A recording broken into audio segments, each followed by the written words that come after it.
Welcome back to part 2 of Rabbi Akiva and the tragic death of his Talmidim. Last week we began learning about the great Rabbi Akiva. We are really highlighting, and we're going to try to explain, have a new explanation on the famous Gemara of the death of his Talmidim, the 12,000 pairs of Talmidim. They died between Pesach and Shavuos. And then, right, they all died with a horrible disease, through a horrible death. And then Rabbi Akiva was forced, because of that, to rebuild.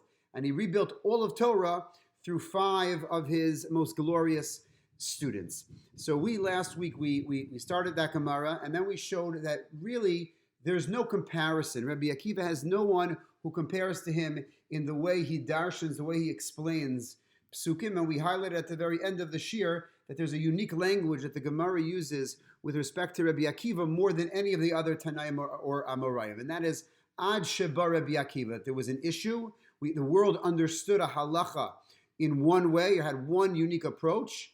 Ad Sheba Rabbi Akiva. Until Rabbi Akiva came along, and with his novel interpretation, with his new unique focus and his new unique way of looking at things, at halacha, at different cases, Rabbi Akiva, there was almost a paradigm shift. Once Rabbi Akiva said, "Oh no, we should look at it this, or we should expound and explain the case in a different way." We saw that in 2 specific cases, but we said that line of Ad Sheba Rabbi Akiva has repeats itself 6 or 7 times throughout all of Shas. So there's no comparison. There is no one is equal in terms of halachic analysis of psukim and the way to look at cases. Here we're going to see, we're going to focus today on 2 different Gemaras. The first Gemara is in Maseches Menachos. Menachos is mostly about the Karban Mincha, the Karbanos of flour and oil that were brought at different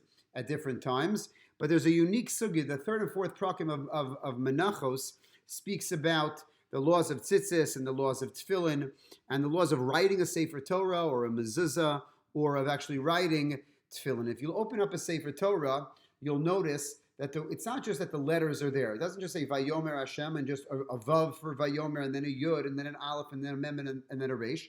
But on many letters, there are what look like crowns. They're called tagin.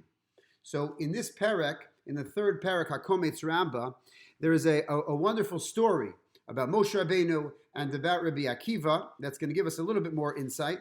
But it's about writing a Sefer Torah, and that is, or it introduces the laws of writing a Sefer Torah, and that's why it's found here in Maseches Menachos. The Gemara is found on 29b on page Chavtes Amud Beis. Amar Rav Yehuda, it's the first source in your source sheet. Amar Rav Yehuda Amar Rav. Rav Yehuda said in the name of Rav, B'shasha Allah Moshe Lamarum. When Moshe Rabbeinu ascended to the heaven, to the Marum, to the heights, Mitzau LaHaKadosh Baruch Hu. He saw LaHaKadosh Baruch Hu. Moshe Rabbeinu found HaKadosh Baruch Hu Sheyoshev V'Kosher Kitarim LaOsios. He found that HaKadosh Baruch Hu, what was he doing? What was God doing over there? He was sitting and he was attaching crowns to some of the letters in the Sefer Torah. The Torah was completely written, it seems, but then he was going over this, almost like editing the Sefer Torah, and for certain letters, he was adding additional crowns, kitarim, la'osios. Amar lefanu. So then Moshe Rabbeinu looks at HaKadosh Baruch Hu, kiviyachol, and he asks God, Ribono shel olam, mima akev al yadcha? Like, why don't you give the Jewish people the Torah already? Who's holding you back from giving the Torah? As it is, why are you adding, why are you making these extra additions, these crowns to the Sefer Torah? What's holding you back? Amar lo, HaKadosh Baruch Hu answers Moshe Rabbeinu. Adam echad yesh, there's going to be a man, there's one person, there's going to be a person, she'asid liyos besof kamadoros, who's going to exist, who's destined to exist at the end of a couple of generations, a few generations, of many generations. She'asid liyos besof kamadoros, va'akiva ben Yosef shemo. What's his name? His name is Akiva, the son of Yosef, who we know as the great Rabbi Akiva. Sha'asid, now why is this important? Why is he make, what's the connection between the crowns that God is now adding to the Sefer Torah and Akiva ben Yosef? Sha'asid lidrosh al kol kots v'kots tilin shel halachos. That what's going to happen in the future this man, this Akiva ben Yosef, this Rabbi Akiva is going to expound. These lidrosh, he's going to give a drush, he's going to darshan, he's going to expound on each and every single one of these points, every one of these crowns, every additional line in the Sefer Torah. He's going to have some explanation to why that is there, why that what it looks like, and why it's in that specific place. How much? Tilin shalachos, heaps and heaps, piles and piles of halachos he's going to learn, not only from the words of the Sefer Torah, but he's going to learn from these crowns that HaKadosh Baruch Hu is adding onto the tops of these letters. Amar Lefanav. Moshe then says, after he hears this from HaKadosh Baruch Hu, he says back to God, Ribono Shalola, Master of the world, Hareuli, show me this man. I want to see this Akiva ben Yosef. I, Moshe, I love Torah more than anything in the world. I want to meet him. I want to see him. Hareuli, show him to me. Amar Lo, HaKadosh Baruch Hu says, Chazor la'acharecha, turn around, look behind you. Halach, he goes, V'yashev b'sof shmona shuros. He goes and Moshe Rabbeinu Kiviyachol is sitting in the 8th row. He's in the back row of the shiur that Rabbi Akiva is giving. Now Rabbi Akiva is teaching. He's got a packed house, a packed shiur room, a packed auditorium, a packed shul, whatever, base medrash, and he's teaching the shiur. And Moshe Rabbeinu finds himself in the very last row, in this 8th row, in the back of Rabbi Akiva's shiur. V'lo haya yodeya mahen omrim. But he didn't understand. He didn't know. He didn't know at all what Rabbi Akiva was teaching. He couldn't comprehend. He couldn't wrap his head around it. He didn't understand shiur. It was a shiur that, seemed that it was almost too difficult for him. Chas v'shalom. So so Tashash Kocho, this depressed Moshe Rabbeinu. Moshe Rabbeinu got sad. Moshe Rabbeinu lost his strength. It disheartened Moshe Rabbeinu that he didn't understand what Rabbi Akiva was speaking about, and his strength kind of went away. But then all of a sudden, they switched halachos, they switched the theme, they switched units, and they got to a new thing. One of his Talmidim raised his hand and said, Rabbi Akiva, Rabbi, minayin lecha, Rabbi, where do we know this halacha from? How do I know this halacha? You're saying this is halacha, but where do we know this from? We don't have a pasuk that teaches me this. Rabbi, minayin lecha, where do we have this? Amar lehen, Rabbi Akiva answers this Talmud, halacha leMoshe miSinai. It's a halacha that we learned from Moshe Rabbeinu at Sinai. All of a sudden, nisyash v'daita. All of a sudden, Moshe Rabbeinu feels better. He feels like this is a Torah I don't know. Where is this Torah coming from? What's going on? And he got sad. The Michtav Meliyahu, Rav Dessler explains this Gemara in a beautiful, beautiful way.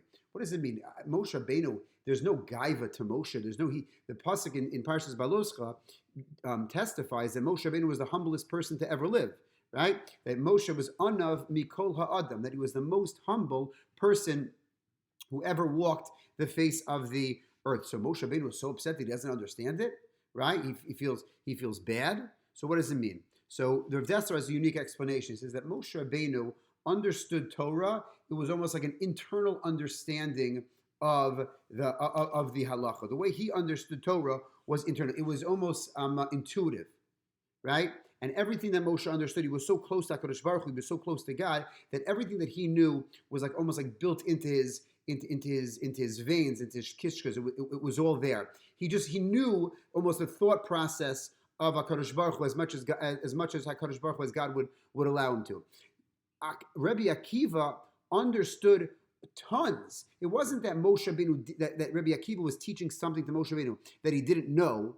It was that they learned it in a completely different way. Whereas everything came from Moshe Rabbeinu from internally, everything came to Rabbi Akiva. Rabbi Akiva had to learn it like we learn something. We learn it through sources, and we learn it through. This is a halacha because the Mishnah says this, or because the Tanakh says this, the Torah that says this, and that's how I know it. I'm learning it through exposition, almost from an external source, almost like we learn. But Moshe Rabbeinu was different. So that's how Rav Dessler explains Moshe Rabbeinu knew everything. How could it possibly be that Moshe Rabbeinu didn't know? No, it was a different type of limud. It was a different type of understanding. And that's why once Moshe Rabbeinu realized this, and he heard, no, this is really the same Torah, halacha leMoshe miSinai, we know it from Moshe Rabbeinu, nisyai shavdaita, he felt good enough. We'll just continue with the rest of the Gemara. Chazar uba lifnei HaKadosh Baruch Hu, right? Then Moshe Rabbeinu returned. He comes back to HaKadosh Baruch Hu, comes back to God. And says to God, Baruch Shalom, Yesh lecha adam kazeh. V'atanos in Torah al yadi. You have a person like this, like Rabbi Akiva, and you gave the Torah through me, right? Amar lo, God says, shtok. God says, don't talk that way, right? Meaning Moshe Rabbeinu was saying, you should have given the Torah through Rabbi Akiva. Why through me? God says, no, shtok. I already thought about this. I have a plan. There's a reason why I wanted to give the Torah through you, Moshe Rabbeinu, and not through Rabbi Akiva. So fine. Moshe Rabbeinu feels better about this, or feels good, and it switches the topic. He asks another question. Amar Lifanda. Moshe Rabbeinu asks a follow-up question to Hashem. Ribbona Shalola, Master of the world, Harisanu Toraso, you've shown me his Torah. You showed me the greatness of Rabbi Akiva's Torah. Hareini Scharo. Now show me his reward. What did Rabbi Akiva get? What was the amazing reward that Rabbi Akiva got for all this Torah and everything that he did and this wonderful person that he was? Amar lo, Hashem says back to Moshe Rabbeinu, Chazor la'acharecha, turn around, what do you see? Turns around again. Second time that Moshe Rabbeinu is turning around to see something. Ra'a sheshoklin bisaro bimkulin. We know the tragic story, not only Rabbi Akiva's Talmidim that we're studying, but we know the end of the Gemara in Brachos that Rabbi Akiva is considered one of the Asara Haruge Machos, one of the 10 martyrs that were killed by the evil Romans. And the way that he was killed was that there were combs. They were iron combs. The Romans took iron combs and they almost like combed his flesh and just basically killed him that way till he basically bled to death. And the pasuk says that he was saying Shema, that he was saying Rechol Nafshcha. He was almost smiling when the Romans were doing this because he was so thankful to be able to fulfill the pasuk, to be able to serve HaKadosh Baruch Hu. We say B'chol Levavcha, we serve Hashem with our hearts, with our Yetzer Hara and Yetzer Tov, and we serve God B'chol Me'odecha with our money, right? We serve God with things. We give tzedakah, we purchase mitzvahs, we do mitzvos, we need to keep kosher, all these different things. We buy lulav, buy esrog, buy matzah. The most expensive Pesach is the most expensive chag of the year, as we know. But b'chol nafshcha, how do I serve God with my whole body? So Rabbi Akiva said, right, it means that you have to give up. You should even go to give up your body, your life for Torah. Rabbi Akiva, not everyone should have this. But Rabbi Akiva would say, at least now, thankfully, I'm able to do this. I'm able to reach the level where I'm able to mekayim the mitzvah of giving up my life for Torah b'chol nafshecha. So we know that his fate, that he was killed by the Romans, and he was flesh. So what did Moshe Rabbeinu see when he looked over his back? Ra'a sheshoklin b'saro bimkulan. He saw that people were like weighing. They were weighing the flesh of Rabbi Akiva's body at the butcher, at the meat store, right? You want to say a half a pound of this and that. So sad, so gross, right? And so almost despicable that they were weighing the flesh of Rabbi Akiva's body. And he looks back and says, Rabbona Shalom, God, Zu Torah v'Zu Schar. This is the Torah of Rabbi Akiva, and this is his schar. Hashem says the same answer. He says, stop, shtok, be quiet.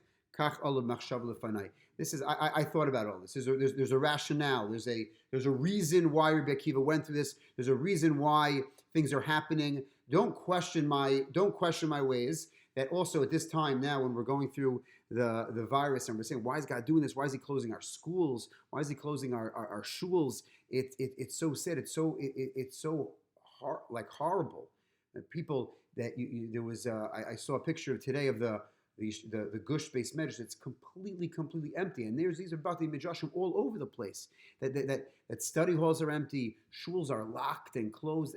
When's the last time this ever happened in Jewish history? It's tragic, but we say, what's God doing? We don't know what God's doing. God's response to us would be, Kach Allah b'machshava lefanai. This was my plan. This is what is this is my plan. This is what I am doing. So we see that Rabbi Akiva is also a Talmud Chacham, a master scholar, the greatest Rav, even compared to generations, right? He's not a person that even fits in his generations. He's Moshe Rabbi. He's almost like a Torah relationship with Moshe Rabbeinu. And then we see finally a well-known Gemara in our Agadah Tashir. We touched on this Gemara. We learned this Gemara a couple of weeks ago, but we're going to study it again because we're going to have a little bit of a different focus. We're going to see that Rabbi Akiva was amazing in the world of Kabbalah as well. He was a master in the mystical side of Torah, and we see that from the Gemara in Chagiga. The Gemara in Chagiga on our source sheet, it is found in the very bottom of Daf Yudalid Amud Beis in Maseches Chagiga. And the Gemara tells us, Tana Rabbanan, that we learned in a brayso, Arba'a nichnesu bepardes. There were four people, four Tanaim, that entered the orchard. The orchard really meant this like super intense mystical, mystical experience or supernatural, spiritual environment, and that's what the pardes is. But the comparison, the Gemara calls it a pardes, an orchard. And who were these four Tanaim? Who were these four rabbis in the times of the Mishnah that went to the pardes? It was Ben Azai, Ben Zoma, Acher, and Rabbi Akiva. Ben Azai, Ben Zoma, Acher, and Rabbi Akiva. Just for a little bit of background, Ben Azai was one of the Tanaim. Ben Azai was in love with Torah more than anybody. Maybe not more than anybody, but the Gemara in Yevamos tells us that Ben Azai decided not to get married. He decided not to get married. The Gemara says, Al Ben Azai, talking about Ben Azai, Shelo Nasa Isha. He never got married. Why didn't he get married? V'shalu also, they asked him, Ben Azai, why did you get married? V'amar, ma e'aseh, what could I do? Shenafshi chaksha b'Torah. The only thing that I have a cheshek, the only thing that my soul, that my body, my soul, that my only real yearning in life is b'Torah, is for Torah. Shenafshi chaksha b'Torah. Right? He says, Efshar la'olam shiskayim al yidei acherim. The rest of the world, they'll repopulate and this and that. Other people will get married. Other people will have children. The world will go on. But for me, nafshi chaksha b'Torah. So you have a person like Ben Azai. We agree, disagree. Obviously, we don't go like that anymore. That's not the way of the world. We don't have tzaddikim like that. People were also critical of Ben Azai even in that time. But just they don't say that about me and you. So therefore, Ben Azai is a person shenafsho chashka b'Torah. Then Ben Zoma was also another one of the wonderful Tanaim. What do we know about Ben Zoma? Ben Zoma, first of all, was a wealthy businessman. He was a tremendous Talmid Chacham and a Talmid Chacham. Ben Azai, it's interesting. Ben Azai and Ben Zoma, they're not called Rav. Why? Because they both died a little bit young, and they didn't get their full smicha. Obviously, if they're quoted in the Mishnah, they're quoted in the Gemara. They were marvelous Talmidei Chachamim. They knew tons and tons and tons that even the Gemara is quoting them, right? And but they didn't have official smicha. They didn't have official rabbinic ordination. So that's why they're just called the son of Ben Azai and Ben Zoma. Ben Zoma, we know, I think Ben Zoma's probably most famous teaching is in the very beginning of the fourth parak of Pirkei Avos. Ben Zoma is the one who says, Eizehu Ashir, who is the wealthy person? Wealthy person is a person who is happy with what they have. Who is the strong? Ezu Gibor. Who's the strong person? A strong person is a person who's kovesh yisro. They conquer their Yetzirah. Ezehu Chacham, who's a bright person. A person who's a wise person. A wise person is someone who's lomed mikol adam, who learns from others, and who's a respected person. Ezu Mechubad is a person who respects other people. That is Ben Zoma. So once again, Ben Zoma is a person of amazing stature. He's the second person that enters the orchard, and then the third person that enters the orchard is Acher. Acher was the name that was given to Rabbi Elisha ben Avuya when because of this story, when he left Torah Judaism. So let's see. Here we go. With the second source, first line.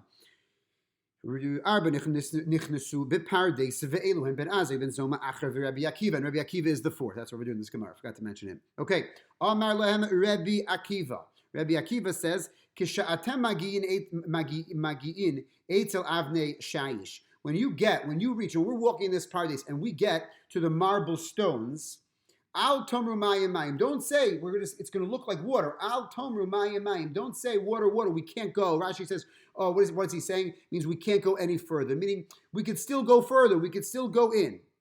Okay, and then he quotes a pasuk, and then The Gemara is going to go through what exactly happened to all four people. That's not our focus. But the Gemara, in short, tells us what happens to all these people when they go to the Pardes. And you could see that nobody except for Rabbi Akiva was able to handle this intense mystical and spiritual environment, Ben Azai Heitzitz Vames. Ben Azai Heitzitz, he looked, he glanced at, let's say, the Shechina, whatever was in this Pardes, Vames, and he died. Physically, his body couldn't handle it. Ben Zoma, the end of the third line. What happened to Ben Zoma? Heitzitz, he also looked, Vinifga, and he became crazy, became mentally unstable. Emotionally and mentally, he wasn't able to handle the experience. And then, Acher, Rabbi Elisha ben Avuyi, he's called Acher because he couldn't be called Rabbi Elisha ben Avuyi, couldn't be called Rabbi anymore. Why? Because Kitzos Binatios. It says that we're in an orchard. So we're going with that symbolism that basically chop down little saplings, kitzates to cut, Binatios, little saplings. And Rashi, the whole Gemara goes on to explain that basically this took him off like off the derech of religious Judaism. So the first, Ben Azai's physically couldn't handle it. Ben Zoma, he mentally couldn't comprehend it, couldn't understand it. And Acher, he religiously and spiritually couldn't handle the experience of Nichnesu Bepardes. Rabbi Akiva, Yatsa B'Shalom. Rabbi Akiva went in, and then Yatsa B'Shalom. He was able to exit it B'Shalom. He was able to handle this intense experience. Then the Gemara, talking about Rabbi Akiva, and this is really where we're going to close today. Rabbi Akiva, Allah b'shalom v'yared b'shalom. He went up, he went into the Pardes b'shalom. This is source 3, and he left. He went down b'shalom. V'Allah hakasav Omer, I'm referring to Rabbi Akiva.